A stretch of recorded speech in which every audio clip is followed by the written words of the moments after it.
I, Dr. Swati Srivastava, a faculty of Applied Science Department of SIRT College.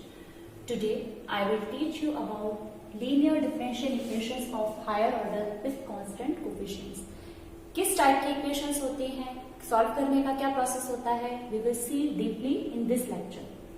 तो सबसे पहले हम चलते हैं किस which type of equation is this, what is the definition of this type of equations. Let we have a differential equations like this: a naught dn y upon dxn plus a1 dn minus 1y upon dx minus 1 and so on. Last term is a and y is equal to q, where a naught, a1, a2 up to an all are constants and q is a function of x. In order to find its solution, we replace now.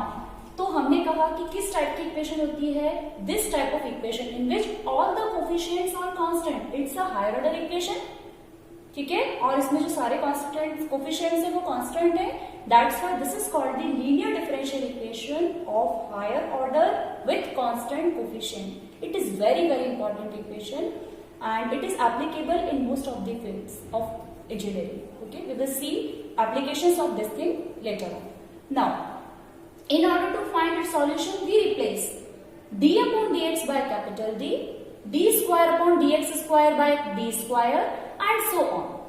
Now, our equation becomes a naught d to the power n plus a1 d to the power n minus 1, and similarly, last term will be a n, and we take y as common. This is equal to q.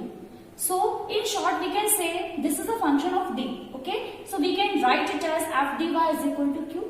d का function है, हमने इसको F D लिख दिया इन general, तो हमारी equation short form में reduce हो गई.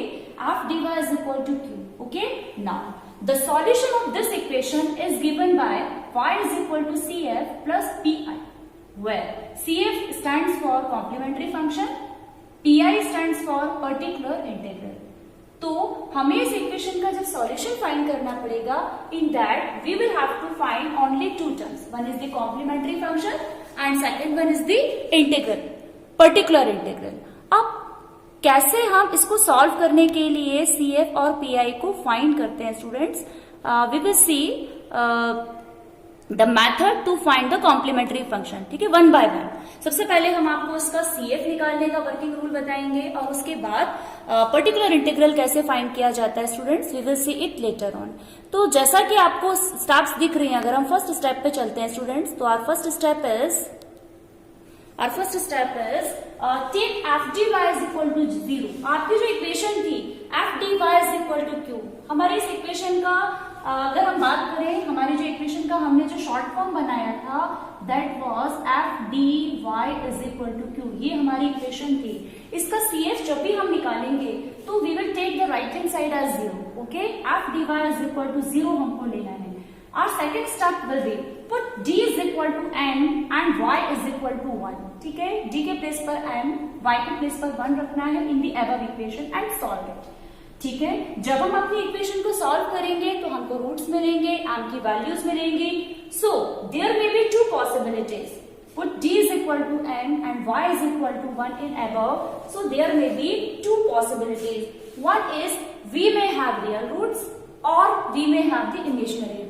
Okay, or we may have the mixed type of roots. So if we are having the real roots, अगर हमारे जो roots हैं, जो हमारे रूट्स हैं या जो वैल्यूज आ रही हैं वो वैल्यूज रियल हैं, अगेन दो संभावनाएं बनेंगी, वो आपस में इक्वल हो सकती हैं और आपस में इक्वल नहीं भी हो सकती हैं. So the roots may be unequal और they may be equal. If our roots are unequal, that means m1 m2 and they are not equal, m1 is not equal to m2.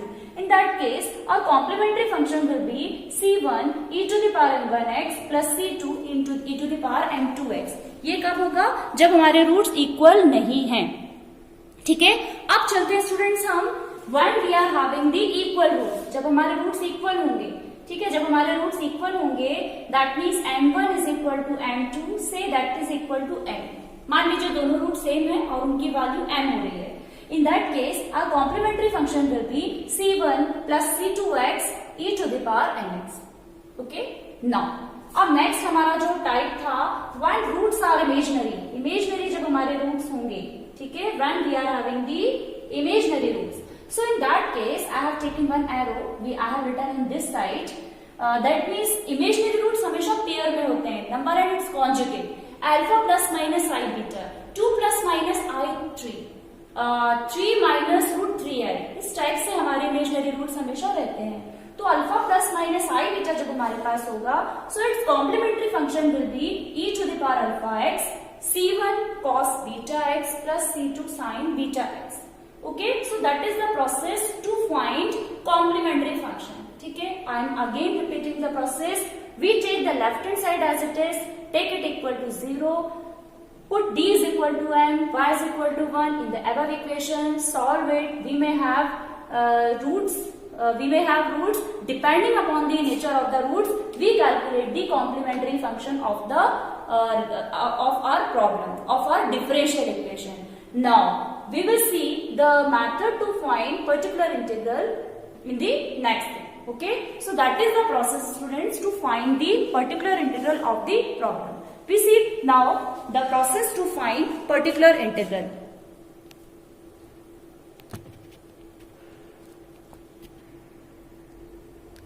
So students, now we see methods to find particular integral. Okay, again our equation is F D Y is equal to Q. ठीक है, ये हमारा equation था. हम इसका CF हम 50% task over कर चुके हैं. जैसे कि हम आपको पहले ही बता चुके हैं कि कॉम्प्लीमेंट्री फंक्शन प्लस पीआई दोनों कंबाइन करते हैं the complete solution of the differential equation. So we have discussed the method to find complementary function. Now we are going to discuss the methods to find particular integral. Okay, the basic formula is 1/fd into q. Okay, that means our particular integral depends upon the right hand side of the function. So if the right hand side is 0, then its particular integral will be 0. If q is equal to e to the power ax, मतलब right hand side में अगर exponential function आएगा, then its particular integral is equal to 1/fa e to the power ax. ठीक है, मतलब जो denominator में जो फंक्शन आ रहा है उसमें जो ft फंक्शन था d के प्लेस पर हमको a रखना है. ओके, d के प्लेस पर a रखना है. And provided this is applicable when f of a is not equal to 0. fa function में वैल्यू रखने पर 0 नहीं होना चाहिए. Then only we can apply this rule. Now we move on to the next rule. If q is equal to either sin ax or cos ax, sin या cos का rule same रहेगा. So I have applied for the sin one. तो pi will be equal to 1/f of d square sin ax. यहाँ पर मैंने D square लिखा है क्योंकि मैं जो भी सब्स्टिट्यूशन करूंगी वो केवल डी स्क्वायर के प्लेस पर करूंगी. ठीक है, तो मुझे डी स्क्वायर के प्लेस पर क्या करना है, माइनस ऑफ ए स्क्वायर. ए कहां से मिलेगा, साइन ए एक्स. यहाँ से जो भी एंगल होगा उसमें एक्स का जो भी कोफिशिएंट होगा that will be your A का स्क्वायरिंग करेंगे, put a negative sign and put this value in place of the D square. Simple, D square के प्लेस पर माइनस ऑफ ए स्क्वायर रखेंगे. Again f of minus a square की जो value है that should not be equal to 0. Then we can apply this rule. Okay, if it is 0, then we will see some the different rules to find its particular integral. So now these are the basic rules. Okay, now if q is equal to x to the power m, ठीक है, x की power m अगर है तो जैसा कि आपको दिख रहा है, ठीक है स्टूडेंट्स, अगर ये हमारा x to the power m है और हमको इसका pi फाइंड करना है तो again 1/fd into x to the power n. अब ये जो fd है इसको हम इसमें से कुछ कॉमन लेंगे, जो भी कांस्टेंट टर्म होगा. अगर कांस्टेंट टर्म प्रेजेंट है तो कांस्टेंट टर्म को कॉमन लेना है.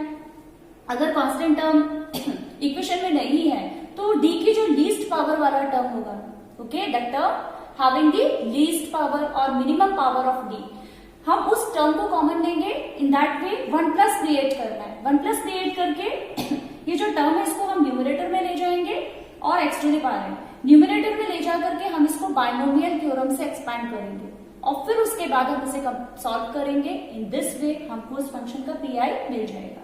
Now next rule says that if q is equal to e to the power x into v where v is a function of x, then particular integral is equal to 1/fd into q होता है. ये तो आपने लिख दिया. अब इसका formula क्या होता है, हम क्या करेंगे, d के प्लेस पर d प्लस a रखेंगे. हमारा जो भी फंक्शन है fd y is equal to q हमारा फंक्शन होता है.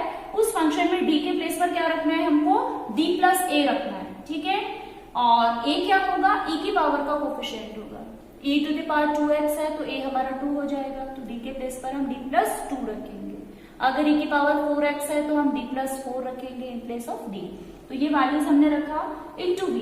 बाकी हम ये जो फैक्टर है इसको v फंक्शन के अकॉर्डिंगली सॉल्व करेंगे and in this way we will get our particular integral of that problem. Now if q is equal to x into v, x के साथ कोई फंक्शन ऑफ x अगर product में आ रहा है x into v, in that case our particular integral is equal to x into 1 upon f dv minus f dash d upon f d whole square into v। इस फॉर्मूले को solve करेंगे और कंप्लीटली जब ये सॉल्व हो जाएगा इस तरह से हमें उस फंक्शन का पर्टिकुलर इंटीग्रल मिल जाएगा। सो इन दिस वे ये आपके बेसिक रूल्स हैं जिनकी हेल्प से आप किसी भी फंक्शन का पर्टिकुलर इंटीग्रल फाइंड कर सकते हैं। CF निकालने का जो आपका रूल है वो हम ऑलरेडी डिस्कस कर चुके हैं।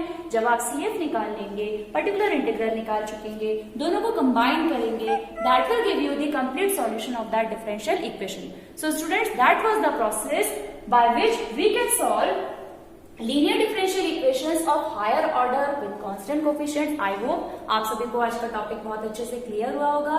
In the next lecture students we will see the problem based on this topic। So thank you for watching my video। Thanks a lot।